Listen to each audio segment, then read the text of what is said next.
went to University of the West Indies, it was a huge place. They had 205 students total. So it was a small, very intimate atmosphere. And I must say the 6 years I spent in medical school there were probably the happiest years of my life. There was a small number of us. And I studied medicine at the University of the West Indies. And after I graduated, I spent some time there. Then I went back to Barbados to work because it was always my intention to go back home to work. The idea was if the country had paid for my education, I should go back to Barbados to work. Then I left Barbados, and in those days we didn't have any postgraduate education in the Caribbean. So like many of my colleagues, I went off to London for my postgraduate education. I worked then for a gentleman who became very distinguished, Lord Rosenheim. He became then president of the Royal College. I worked for him in London for a couple of years, and then came back to the Caribbean to work in Jamaica, always with the intention of going back to Barbados, but this never happened. Lord Rosenheim, he is one of the people to whom I would refer as a mentor. He always used to say, never worry about what you're going to do next. If you work hard and do a good job, it will become obvious what is the next stage. And I've always found this to be a very useful law to follow. Don't worry too much what you're going to do next. You do well what you're doing, and the future will take care of itself. So then I worked in the Caribbean for some time. I went to work with a person whom, the last man I call boss, because he was the last person who really had the intellectual superiority and intellectual, say, gifts that I admired tremendously. One of the most human persons I've ever known. His name was John Waterloo. As the only person who's, you see his picture somewhere here in my office, John Waterloo. He was a remarkable, I worked for him for 8 years in his unit of tropical metabolism. I worked on various aspects of the physiology and biochemistry of nutrition. Did a lot of work on the biochemistry of kidney function. Then I went back to the Department of Medicine and became professor of medicine and then head of the Department of Medicine. So then I left there and came to PAHO initially for 1 year.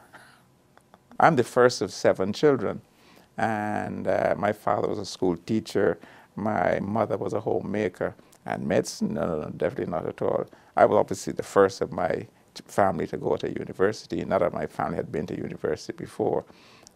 My grandmother on my father's side, she was what would be known as she was a market woman. She used to go with her tray of onions and ground provisions into the market to sell them. And my grandfather, he used to cultivate his little plot of land. And my father was a school teacher, my mother's a homemaker. So I had to get a scholarship to go to high school, otherwise I would not have been able to go. So medicine, definitely not. That was not in the dreams of any of my parents. It'd be wrong to say that I was a little boy growing up, I wanted to be a doctor, and I used to look after sick animals. No, definitely not true. When I got a scholarship to go to university, it was a great debate, first of all, where I would go to university. And at that time, University of West Indies was very small. And I decided I would go to Jamaica. Then when I was young, I was very nationalistic, you know. I used to remember that 1948, when our university was founded, was 100 years after the Communist Manifesto. And when we were in high school, we were very socialist-minded, so very nationalistic, believed in the future of the West Indies as a nation, etc., etc. So I opted to go to Jamaica to university. And my parish priest was furious. He said, this boy could go to London, he could go to Canada, he could go anywhere in the world. He wants to go to Jamaica, he must be mad. And I was a stubborn little fellow then. I said, no, I was going to go to Jamaica. So I went off to Jamaica to study medicine. Why I studied medicine, I really am never quite sure. It has to be a combination of things. It has to be a combination of, when I was a little boy, doctors were very, very, figures of importance in the community, and you looked up to doctors. And one of the things, doctors were economically well off in our community. So when you got a scholarship as a young boy, then the options available to you were, in those days, you either went into teaching, you went into law, or you went into medicine. Three things. All of them were regarded as kind of stable professions. My father always used to believe that you went into those things, but you had to go into the public service. My father was a great believer in that. If you were supported by public money, you should go into the public service after. And I suppose that influenced my choice of medicine. The idea it was a stable profession. You could come back and be of service, etc., etc. It's hard to know when you're 18, 19 what really makes you do one thing or another. There used to be a PAHO advisory committee on medical research. And my boss, John Walter, was the chair of that committee. So he invited me to be a member of that committee. And that committee in those days, when Dr. Horowitz was director, was a very prestigious committee. It had Nobel Prize winners on it, like Little War from Argentina, distinguished biochemists on it, distinguished microbiologists like Hernando Groth from Colombia. Hernando Groth spoke the most beautiful Spanish I've ever heard in my life. Guillermo Soberon from Mexico, very distinguished people. And most of the records were then kept in, the notes were written in English. So I wrote English reasonably well. So John Walter made me secretary of that committee. So I was secretary for many, many, many years. I always remember, and Magali Hansen used to work then in that committee. And I was, yeah, that was a story I wouldn't tell. I tell the story how the first time I wrote these minutes, Magali Hansen corrected my English. I was furious. I said, who is this Bolivian correcting my English? She was right, actually. Anyhow, be that as it may, I was secretary for a couple of years. Then I became president of the committee.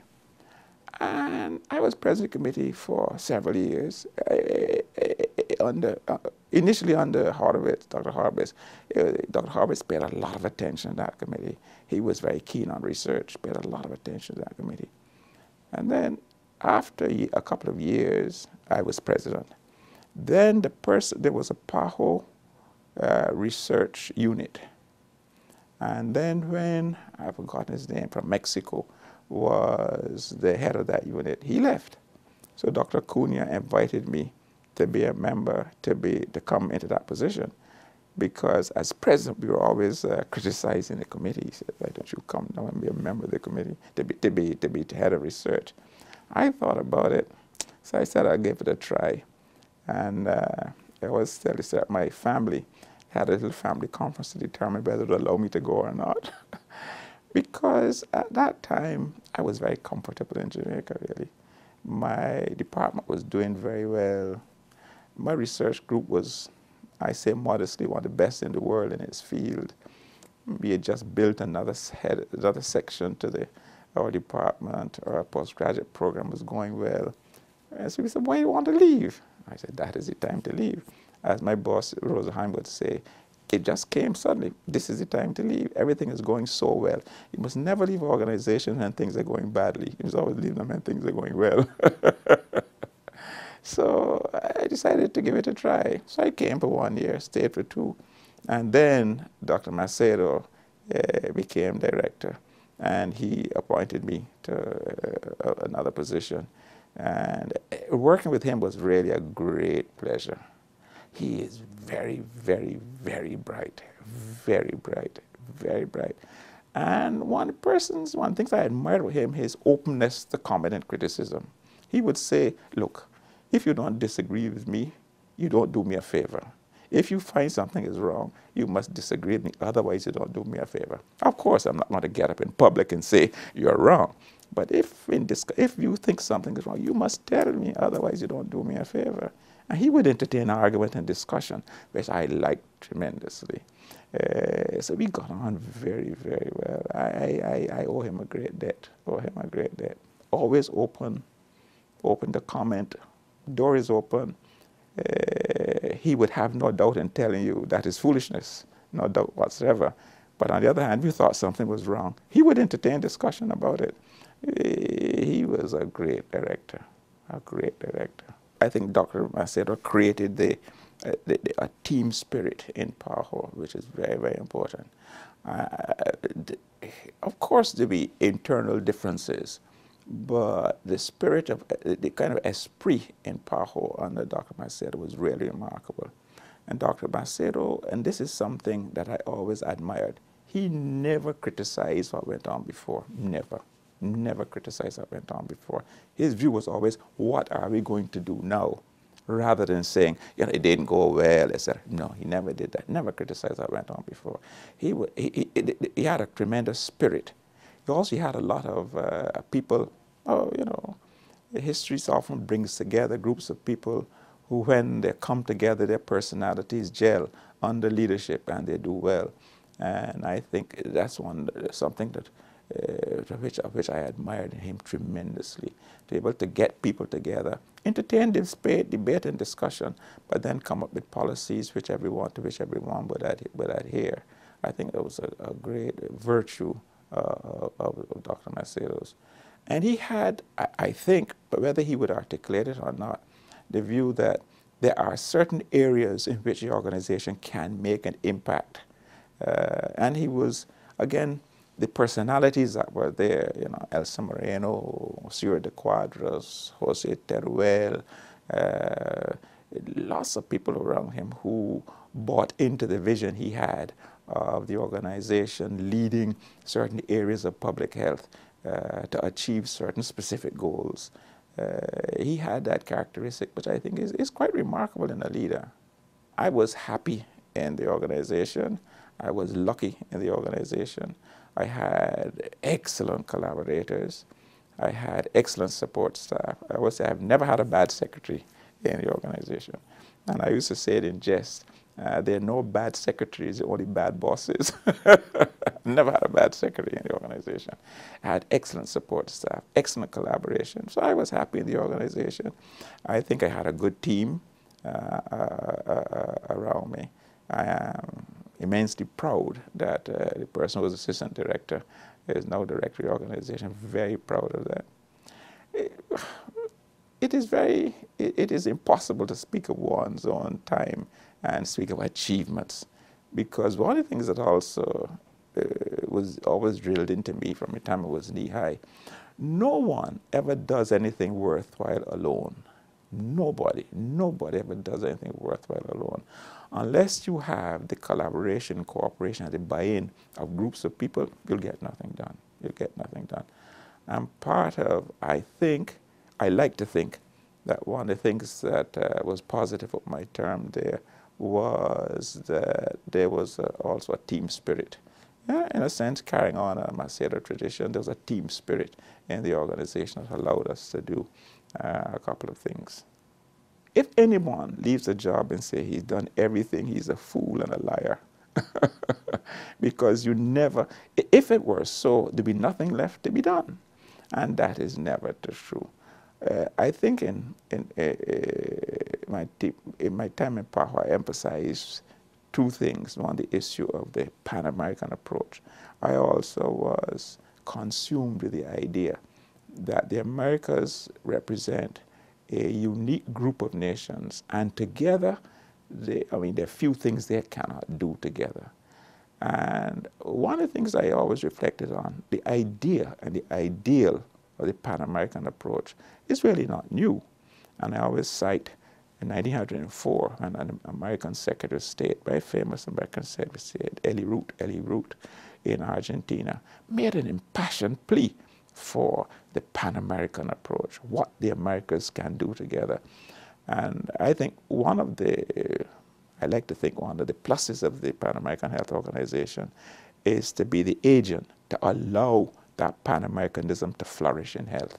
Perhaps it can flourish in other areas, but our job, our role, I think our success has been to allow that Pan-American spirit to flourish in health. And for me, that was very important, to try to inculcate, to perpetuate, to strengthen that idea, the ideal of the Pan-American approach, what the countries of the Americas can do together. Not only the big ones, not only the small ones, but all together. And I think some of the things that were achieved were a reflection of that. The other thing that consumed me also was the idea that we could be a region that was more equitable. The differences in the Americas have been notably portrayed as being some of the greatest in the world. And one of the things that I used to harp on was this issue of equity. How could you improve equity in the Americas? And that was one of the reasons why I placed so much attention on the issue of information. Because I say, unless you can show where the differences are and what the differences are, you can't reduce them. And that is why the emphasis I placed so much emphasis on information, the need to have good information, the need to have good information systems, the need to have countries stress information in all sorts. I used to say that information we will traffic. I remember well in my inauguration saying we will traffic in information in all its dimensions, public information, programmatic information, information on what is upon the people, epidemiologic information, information in terms of the published word. We focus a lot on information, and I would like to think this is one of the areas which I was always very happy, the issue of information, because good information is important to the transparency of an organization. Good information is important for the image of the organization, how the organization is seen by its publics, all of its publics. And good information is important if you're going to reduce the inequities that exist in the Americas. So I was always happy in that area, information. I wrote a note recently to the director congratulating her team on what is happening in terms of Malaria Day and how they have advanced so much in that area. A tremendous example of countries working together. And that can only happen if there's information of what is going on, information of what is done.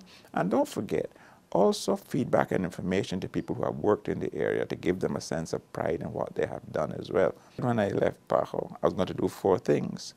I was going to read without interruption. I was going to play with my grandchildren. I was going to look after my roses. I was going to cook. Those are the 4 things I said I would do. Then someone asked me then, how are these 4 things going? I said, my grandchildren are growing, but I still see them from time to time. We just spent 2 weeks in the end of the year, all of the children and grandchildren together in one place, which was absolutely fantastic. The roses, year before last, they had more fungus than they've ever had before because I neglected them so badly. But I promise to do better this year. And my wife allows me to cook from time to time. Read without interruption. I don't have enough time to read as I would like to. This is one, I still don't have enough time. Maybe I just am becoming more incompetent in my old age, but I still find myself short of time to do all the things I want to do. But I'm involved in myriads of activities. I'm Chancellor University of West Indies. I teach at the John Stock Bloomberg School of Public Health. I am chairman of a couple of non-profit organizations. There's an advisory board for the Institute of Public Health in Emory. I'm chair of that board. There's a non-profit think tank here in Washington, CDEP. I'm chair of that board. I'm a member of the Population Reference Bureau, their board. All of these are non-profit organizations. I haven't found yet any way to make large sums of money. I never have. And I suppose I'm too late to find it now. But I keep busy. I keep busy. I come to office every day, and people ask me what you do. I say, first of all, this happened. It's not because it is habit. It's because there is always something to do. All right? If I go through my calendar today, the meeting today, the meeting at 3 o'clock, I have to advise someone. Yesterday were 2 meetings because I'm going off next week to a symposium in Oxford on what is the role of tertiary education in the emerging market economies. I'm going to participate in that. And I was talking yesterday to some people from the World Bank who are involved in tertiary education. Then I'm mentoring a young man who's interested in global health. So there are things that always keep me busy. CARFA has been a dream for some of us for some time. And the idea and that there should be a Caribbean collective response to the Caribbean public health problems is really an idea whose time has come. And I have to give Dr. Roses tremendous credit for putting the strength of the organization behind that. She has, without PAHO's support, I don't think it would ever have really come about, honestly. But having said that, there's also, let me go back further. First of all, the genesis of the idea. The idea is that there should be a Caribbean collective response to the Caribbean public health problems. That's one. Secondly, the idea that many of the institutions, the fact that many of the institutions in the Caribbean that were dealing with some of the public health problems of the Caribbean were not coordinated or coordinated enough. So there's need for the coordinating and rationalization of some of these approaches to the public health problems. And third, there's a political timing. A lot of these things depend on the political timing. The idea that you can engage the heads of government with the concept of a Caribbean collective response to these public health problems. And there's a couple of things influence that. One, the experience of the Caribbean in terms of World Cup cricket, that they could establish a Caribbean system of surveillance at that time throughout the whole area, was something I said, hey, these are some of the things that we really can do together. But then having had the idea and having had the sort of political acceptance of the usefulness of it, of the value of the idea, then came the actual hard work in putting the idea into practice. And here there are two aspects, I think, that are worth mentioning. One is the support of Dr. Roses and PAHO, and two, the really incredible hard work of Eddie Green, Dr. Edward Green, and being the point person for mobilizing much of the support within CARICOM Secretariat for it. And the last has been, I think, the openness of the government of Trinidad and Tobago, because the government of Trinidad and Tobago is going to put up the building, they're providing the space, and the generosity of the government of Trinidad and Tobago in this has really been quite remarkable. So I think that there are several major ingredients. One, the validity of the idea and the concept. Two, making the concept operational. And three, making the concept operational. And really three, what have been the ingredients to the operationalization of the concept would be where I would look at it. It is now a legal entity. It is now a fact. And the thing is now how to make it work. That is how, there's no doubt about the validity of the concept, no doubt about the validity of the concept. So I think the stars are all aligned for a very successful CARFA. It's going to take continued work. It's going to take continued attention, continued energy, continued support from without and within the Caribbean.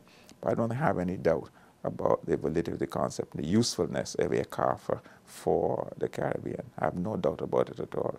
When you look at the problems in public health that affect the Caribbean, several years ago, the Caribbean heads of government adopted the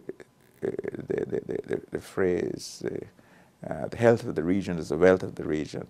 And I was fortunate enough to be head of a commission that they established, pointing out what are some of the big problems within the Caribbean. If you look at, I pointed out there were three really. One, the issue of the chronic diseases, the non-communicable diseases. Two, the problem of HIV/AIDS. And three, the sequelae of injuries and violence. If you look at all those big problems, and you combine them, then with the necessity for providing information, what happens in those problems, providing templates for approaching those particular problems, all that has to be done collectively. And CARFA is going to be the agent, I think, that addresses this collective approach. Let me address this way. One could have the focus at the global level, at the regional level, at the local level, and perhaps at the individual level, maybe the local level.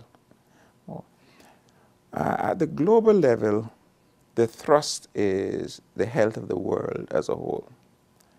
And in that context, the main issue is, for me, how you reduce the inequities that exist between the peoples of the world. If you accept that as the major challenge for the world for now and the immediate and medium-term future. That in health is a major global challenge. How, of course, you will need to address some infectious diseases here. Of course, you need to address some non-communicable diseases there. But the biggie, is really how you reduce these unacceptable differences between the peoples of the world. If you accept that, the only way that can be done is if the nations of the world agree to address the problems of the world. And the only forum in which the nations of the world come together are through their organizations. So those people who serve in these organizations have a major role in getting the nations of the world to agree to solve the world's problems. They have a role in providing a forum at which the nations of the world can discuss these activities. Having said that, I'm going to come back to this because the nations of the world, we have begun to believe that the nations of the world and the governments of the world are one of the same thing, and they're not one of the same thing. The governments are only part of the nations, but the organizations we have at the moment are really the intergovernmental organizations, and they serve a forum. They function of providing a forum for the governments to decide what to do and how to collaborate together to address these problems. And also they serve a very important function, what I call the socialization of governments. When governments come together, they tend to, in the process of socialization, they tend to agree more on things that should be done if they try to do it individually in their own capitals. So in the organization, I'm dealing from the point of view of a functionary in an organization. From the point of view of a functionary in an organization, one of the main issues is how to provide that kind of forum to allow for the governments to come together, to agree and to discuss how they're going to address those big problems, the major of which are the inequity. But that has to be translated into national problems. And I'm a firm believer that the complexity of the agencies is often something that we make up ourselves, or the horror of the complexity is some things that we elevate often too much ourselves. I tell you why. Because I believe that national sovereignty should allow for the nations themselves to dictate how these various players come together. And I think the main function of the functionaries of international organizations, intergovernmental organizations, is to help the national government to put all these players together. One of the classic examples of that is in the polio program, when it was the interagency committees run by the government that dictated what was going to be done. Because sometimes we forget that what the various agencies and multiple players bring into a country is small potatoes compared to what the country itself does and spends in money, in time, in the blood and sweat of its people. What they brought in is really small. So part of our job is to how do you strengthen the capacity of the government to bring these various players together, many of which are interested in the country, but also interested in their own survival by definition. So the part of the problem at the local level is to strengthen that local capacity to bring together the disparate players so that disparate players march to the drum of what the country wants. So I see it at the global level, the governments, the nations, the governments, facilitating their coming together, facilitating their addressing these problems of difference and inequity. I see it the same thing happens at the regional level, having the governments come together to facilitate addressing the problems at the regional level. At the local level, having the focus shift to how you can strengthen that capacity of the government to bring these disparate players together. And if you ask, what is the hook that allows that to happen? What is the lever for that to happen? It is the information. If governments don't have information of what each one is doing, if governments do not have accurate information of what needs to happen at their own level, there'll be absolute chaos. Absolute chaos. I used to say in PAHO that only 3 golden rules of cooperation. 1 is mutuality of interest. 2 is specificity of purpose. And 3 is definition of resources. 3 golden rules. And at the country level, it obtains. You have to have, and the only person that can guarantee that interest, that mutuality of interest serves the people is the governments themselves.